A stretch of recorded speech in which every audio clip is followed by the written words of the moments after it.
Hello learners, I welcome you back to this course of Environmental Economics. Today, the topic of our lecture is on global warming. In the previous lecture, we had talked about global commons. We had also talked about climate change and transboundary environmental issues. In this lecture, we will be talking about global warming, which is a very hot issue in the present context. What all we are going to see in this global warming lecture, let us have a look. The first learning objective, of course, will be to understand the meaning of global warming. Then we will be understanding the cause and effects of global warming. And then what are the various measures which are used to tackle global warming. I will start my lecture with showing you this picture. This is a temperature anomaly around the globe from 2000 to 2004. That is, basically it's showing that how far the temperatures have changed over a period of time from 2000 to 2004. Darker orange shade shows a greater temperature anomaly. Now look at this picture. This is the picture of 2022. Do you see the darker shades of orange more around the globe? And particularly in the North Pole, this intensity or this anomaly has intensified. Similarly, in the Antarctic region of our country, of the world, this anomaly has intensified. What does it signify? It signifies that over a period of 20 years, the temperature anomaly or the world has become warmer. This is another picture wherein we are showing the temperature anomaly from 1880 to 2020. What does it show? That is, this particular dotted line, which is 1 degree centigrade above 1950 baseline, shows that from 2016-2020, the baseline of 1 degree centigrade has been breached. That is, if we put a trend line, it will show that the global temperatures have been rising, but this rise has been very fast, particularly after 1980. Particularly after 1980, the world has been becoming warmer more than what it was in last 100 years. That brings us to the problem of global warming. How will we define global warming? We say global warming is a long-term heating of the Earth's surface observed since the pre-industrial period, that is between 1850 and 1900, due to human activities, which are primarily fossil fuel burning, which increases heat trapping greenhouse gas levels in the Earth's atmosphere. So primarily what it is being said that after the industrial revolution or post-industrial period in the world, due to human activities, primarily of the fossil burning, how the heat temperature has changed on the Earth's surface. So if in a long period of time, Earth's surface is observed to be heating more because of the emission of the greenhouse gases, that is called as global warming. However, learners, the global warming term is not interchangeable with the term climate change, which we discussed in the previous lecture. Let us see what is the difference between global warming and climate change. Global warming, as we have just said, it refers to the rise of global temperatures mainly due to increase in the concentration of greenhouse gases in the atmosphere. That is due to human activities. When the CO2 burning is more, when more greenhouse gases are getting emitted, they get concentrated. Because of this concentration of these gases in the atmosphere, the global temperatures rise. That is called as global warming. Whereas climate change refers to increasing change in the measures of climate over a long period of time. What are the measures of climate that we have? For example, precipitation, temperature, and wind patterns. Precipitation means the rain. Do you think in wherever you are living, has there been a change in the rainfall pattern? The extent of rainfall and the spread of rainfall. Do you think a change is there? We observe very frequently that rains are at some places at a very short period of time, huge amount of rainfall is recorded. Or extreme warm temperatures and extreme cold temperatures are there. Similarly, you have change in the wind patterns. So, climate change is referring to all the changes in the measures of climate, whereas global warming is talking about the rise in the global temperatures. Even though it is the change in the temperatures which is changing the climate. Climate change, therefore, is an umbrella term that encompasses the broader impact of the global warming. That is, when global warming takes place, it leads to climate change. Now, further going in global warming, we say the global average surface air temperature would most likely be 3 to 4 degrees centigrade higher than the present level by 2100, that is in next 60 years. If we do not do anything, then we will find that the global temperatures to be higher by 3 to 4 degrees Celsius.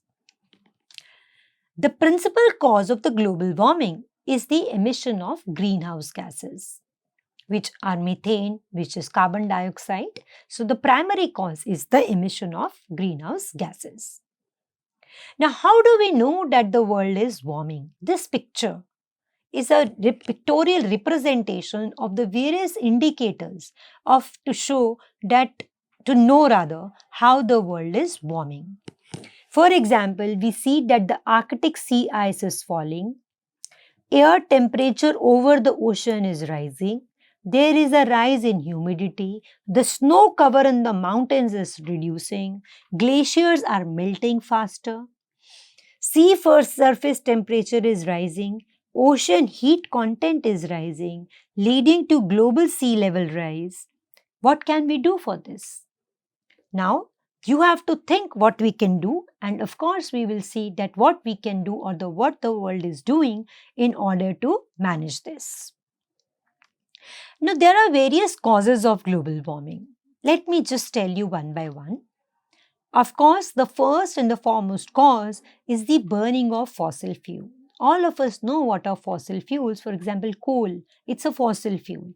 So, for the want of industrialization, for more and more industrial production, for more and more GDP growth, we burn more and more of fossil fuel. It leads to the concentration of greenhouse gases, which makes the atmosphere warmer.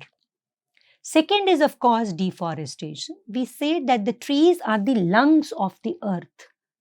But in order to have more land availability for the purpose of agriculture many times, because the population pressure is very high in certain areas, in order to have more land under agriculture because the existing land is no more fertile, or because we need this wood for the purpose of, let us say, making furniture so many times, for the purpose of development. Deforestation leads to loss of forest cover. A loss of forest cover means that the absorption capacity of the greenhouse gases in the earth reduces, which leads to warming of the atmosphere. Then consumerism is another cause, indirect cause, but a very important economic cause. What is consumerism? Is that when people do not believe in just buying what they need, rather they buy more than what they need, this is consumerism. In the era of capitalism, the companies want to sell more and more. Recently, there is a study which shows that how having certain food delivery apps on your phone is changing the food consumption pattern of the people, because within a few seconds they are ordering food probably which they would not have ordered earlier, because it would have made an effort to go out and buy that food. And in the age of digital use of money, without even realizing that you are spending so much of money, at a click of a button we buy so much of food. So consumerism also leads to global warming, because people want more and more goods and services, not because they need, but because of their greed.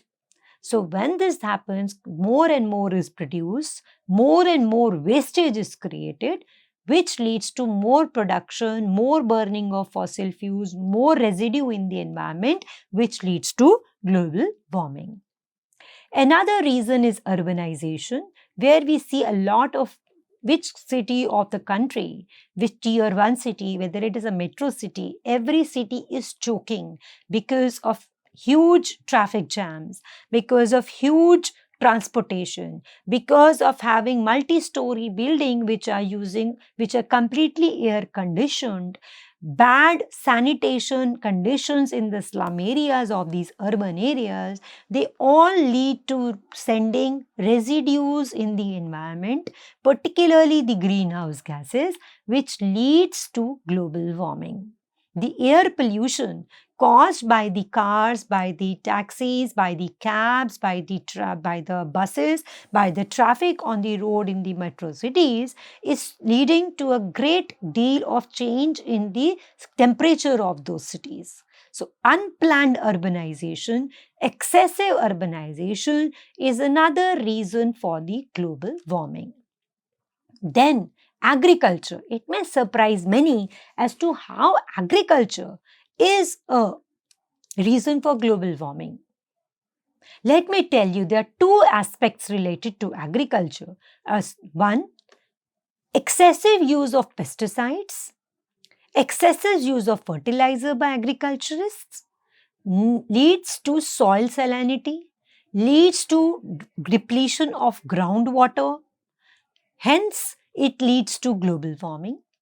Also, the livestock which is maintained in the agriculture is also a reason behind global warming, because the methane which is exhaled by the livestock also leads to global warming. Now, let us understand the effects of global warming one by one. Let us see first the effects of global warming on weather. Of course, on weather, it will lead to higher average temperatures. Longer and lasting droughts will be there due to global warming, because it's an extreme weather event which takes place. It leads to more intense wildfires, because overall the global temperatures have risen. And then, of course, there are stronger storms which are there due to global warming. So basically, all the extreme weather events which we witness these days are a cause of global warming. Then, what is the impact on environment? Melting of the sea ice, as we have just seen, that the temperature anomaly in the Arctic Circle and the Antarctic region is way more. Hence, it leads to rise in the overall ocean level. So, melting of the sea ice is faster, which leads to rise in the sea levels. Hence, the coastal areas get flooded. Ecosystem stressors are built because of global warming, because when the ocean current changes, the ocean levels changes, the sea level changes, it leads to loss of marine biodiversity also. So, it leads to an ecosystem stressors. The rainforest, they are not able to survive because of all this global warming. Another effect is on agriculture. We all know any nation of the world, whether it is developed or developing, every nation of the world needs food to survive. And food is provided by the agriculture sector. Global warming definitely has an impact on agriculture by having less predictable growing seasons, because rains are not predictable. Earlier, Kharif and Rabi crop seasons were clearly defined, but now, because of the change in the rainfall pattern in most of the areas, the growing seasons are no more predictable. It leads to reduced soil health because of soil erosion, because of soil salinity. Food shortages definitely will be there because agriculture production will be less because of unpredictable weather events. Next effect of global warming is, of course, on all of us, on our health, which we see. For example, air pollution leads to people having more number of people, younger children having problem of asthma, worsening inequity because it is generally the marginalized section, which is the small farmer, which is the poor people who are more dependent on the natural resources. And because of the depletion of natural resources due to global warming, their lives and livelihoods get impacted. Displacement of these people, we have seen in the previous lecture that how climate-induced migration leads people to leave their cities and places and their towns to another place because they are unable to, because of extreme weather events, they are unable to sustain in that area. So, leads to displacement of these people. And of course, there is economic impact, not only on the agriculture but on the consumers also, because the cost of production increases of the agriculture resource, the prices increase, it leads to inflation. For example, in India, recently, if we see the budget, there has been maximum rise in the food inflation, which is around 9%. Compared to the rest of the inflation, which is facing around 3%. So the food inflation has happened not because farmers are getting greater prices. It has happened because agriculture production has declined due to global warming having an impact on their agriculture. How do we deal? There's another question. How do we deal with this global warming? The first is the mitigation. Mitigation method means we are reducing the greenhouse gas emissions or removing carbon dioxide from the atmosphere, which will lessen the severity of the climate change impact. So, mitigation is we are reducing the GHG emissions in order to manage our environment. The other can be we adapt. Adaptation means taking actions to minimize vulnerability to climate change and its impacts so that we can smooth our transition to a warmer world. That is, we know that we cannot avoid facing this increased temperature, but if we adapt to certain policies so that the vulnerability to this climate change reduces, then we will be able to manage our things better. For example, coping with new conditions like having a seawater wall, because you know that the seawater is going to rise in future. So having a higher seawater wall you are adapting to the new normal of having a higher sea level, which is due to global warming. Mitigation, how we can reduce CO2 is by many ways, which we all form. For example, by planting goods, by reducing the use of electricity, by switching off when electricity is not used, and solar panels. So, developing new habits to eliminate wasted energy, to switch to carbon-free energy sources such as solar and wind. For example, we have green buses, we have green vehicles these days. Planting new trees, they are all mitigating, reducing CO2. Adaptation is another way of dealing with global warming. That is anticipating and adjusting to new conditions. So, understanding what changes are coming, what changes do we need to make is what is adaptation. For example, in this picture, we are seeing that we are assessing a region's ability to handle runoff from heavier precipitation. That is, do we have enough big drainage system, that if it rains very high, will we be able to adapt on it, or do we need to have a bigger drainage? So that is adaptability. So protecting habitat or structures which are threatened by sea levels, developing plans to ensure adequate water supplies, planting different crops, developing new businesses, they are all methods of adaptation. Now, what are the various regulatory aspects of global warming? Let us have a quick look. One is emission trading. Then we have what we call as a Kyoto Protocol. We will be discussing it in detail in subsequent lectures as well. And then the Paris Agreement. What is emission trading? We have already discussed it in the previous lectures, but I will again revise it for you. Emission trading is basically where the government sets an overall limit on emissions and defines permits to emit up to a level of the overall limit. That is, you define that this is the maximum emissions which can be made by this particular industry. So we are setting an overall limit, and then it says allowances are made, that is, you are allowed to emit more after a certain level by purchasing it from someone who is polluting less. So polluters who want to increase their emissions have to buy permits from others who are willing to sell them. But this emission trading needs a very strong emission market where these credits, that is, who are polluting less, can sell to those who are polluting more. One emission permit is considered equivalent to 1 metric ton of CO2 emission. So emission trading is one way of managing global warming, where we are trying to control the level of emissions which are being made. These permits, as we know, can be sold privately or in the international market at the prevailing market prices.